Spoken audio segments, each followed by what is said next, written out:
دینی مدارس سے 3 لاکھ سے زائد طلبہ اور طالبات فارغ التحصیل ہوئے۔ آج مجھے ان سے کچھ باتیں کرنی ہیں۔ اس سے پہلے میں آپ کو اپنی اسٹوری سناتا ہوں۔ میرے 1978 کی پیدائش ہے۔ 1985 میں قرآن حفظ کیا اور 1999 میں جامعہ دارالعلوم کراچی میں مفتی محمد تقی عثمانی صاحب سے دورہ حدیث کیا۔ 2000 میں نے تخصص فی الافتاء مفتی رشید احمد صاحب سے کیا۔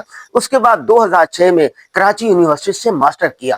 اس کے بعد میں نے لکھنے کا فن سیکھا، بولنے کا فن سیکھا اور ادارے کے ساتھ منسلک ہو گیا۔ جامعۃ الرشید میں مجھے پورے 25 سال ہو گئے ہیں۔ اس دوران میں روزنامہ جنگ، روزنامہ اسلام، ضرب مومن میں کالم لکھتا رہا، سب ایڈیٹر رہا، نیوز ایڈیٹر رہا اور اس کے بعد میں نے 24 مختلف موضوعات پر 32 کتابیں لکھی ہیں اور تقریباً 40 کے قریب مختلف ممالک کا سفر کیا، ان سب کے سفر نامے بھی لکھے ہیں۔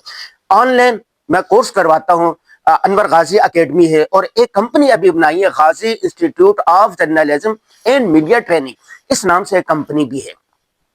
میرے کہنے کا مقصد یہ ہے کہ جب میں 1999 میں دورہ حدیث سے فارغ ہوا تو ہمارے استادوں نے ایک نصیحت کی تھی، وہ نصیحت میں آپ کو کرنا چاہ رہا ہوں۔ استادوں نے کہا کہ دیکھو بچوں، آپ لوگ فارغ ہو گئے ہو، درس نظامی کے 10 سالوں میں آپ نے کل 65 کتابیں پڑھی ہیں، 65 کتابیں 16 مختلف علوم و فنون کی تھی۔ 65 کتابیں پڑھ کے کوئی عالم فاضل نہیں بن جاتا، آپ کو صرف مطالعہ کرنے کی عادت ہوئی ہے، طریقہ کار ہوا۔ اب آپ نے اپنے لیے ایک میدان منتخب کرنا ہے، اس پر پھر آپ نے مطالعہ کرنا ہے، اس کے لیے محنت کرنی ہے، اس کے لیے عصری تعلیم حاصل کرنی ہے، اس کے قدیم اور جدید طریقوں کو اپنانا ہے اور پھر چلتے چلے جانا ہے، پیچھے مڑ کے نہیں دیکھنا یہاں تک کہ کامیابی قدم چوم لے۔ بہت سارے فضلائے کرام جو فارغ ہو چکے ہیں وہ سوچ میں پڑتے ہیں کہ میں کیا کام کروں، ہم سے مشورہ کے لیے آتے ہیں، دوسروں سے مشورہ کرتے ہیں، اپنے استادوں سے مشورہ کرتے ہیں۔ دیکھیں، آپ نے وہ کرنا ہے جو آپ کر سکتے ہیں۔ آپ کیا کر سکتے ہیں؟ امامت خطابت کر سکتے ہیں تو اس کی تربیت لیں، ٹیچر ٹریننگ کورس کریں۔ آپ اگر آپ ٹیچنگ کرنا چاہتے ہیں، کوئی کاروبار کرنا چاہتے ہیں تو اس کی باقاعدہ تعلیم لیں، فلاحی ٹرسٹ بنانا چاہتے ہیں تو اس کی تعلیم لیں۔ جس شعبے میں آپ آگے بڑھنا چاہتے ہیں، اب سب سے پہلے بیٹھ کر، تنہائی میں بیٹھ کے آپ اپنے لیے راہ متعین کریں۔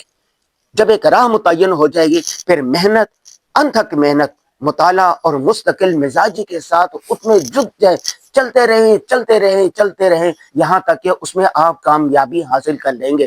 کہتے ہیں کہ اگر 10,000 گھنٹے کسی ایک فن میں لگا دیا جائے، کسی ایک شعبے میں لگا دیا جائے تو وہ اس کا ماہر بن جاتا ہے، اس کا ماسٹر بن جاتا ہے۔ تو آپ نے سب سے پہلے آپ نے لیے ایک راہ متعین کرنی ہے۔ نمبر 2، اللہ سے تعلق بھی رکھنا ہے۔ کہتے ہیں اللہ ہی مسبب الاسباب ہے، جب اللہ دینے کا ارادہ کر لیتا ہے کوئی روک نہیں سکتا۔ تو آپ نے اللہ تعالیٰ سے مسلسل مانگتے رہنا ہے۔ نمبر 3، آپ نے اپنے بڑوں سے اپنے لیے کوئی ایک منٹور متعین کرنا ہے، اپنے لیے مشیر متعین کرنا ہے، اپنے لیے رہنما متعین کرنا ہے جن سے آپ مشورہ رہیں گے۔ قرآن میں نا وشاورہم فی الامر، تو لوگوں سے مشورہ کر لیا کریں۔ تیسری بات یہ ہوگی کہ آپ نے مشورہ کرنا ہے، اور آخری بات یہ ہے کہ انتھک محنت کرنی ہے۔ وہ کہتے ہیں نا کہ الکاسب حبیب اللہ، محنتی آدمی اللہ کا دوست ہوتا ہے۔ استقیموا تفلحوا، مستقل مزاجی سے کامیابی ملتی ہے۔ آپ کے پاس پلان بی اور سی کچھ نہیں ہونا چاہیے، ایک ہی پلان ہونا چاہیے، اور اس پر اتنی محنت کریں، اتنی محنت کریں، اتنی محنت کریں کہ آپ کامیاب ہو جائیں اور 20-25 سال کے بعد اس فن میں آپ ہی آپ ہوں گے۔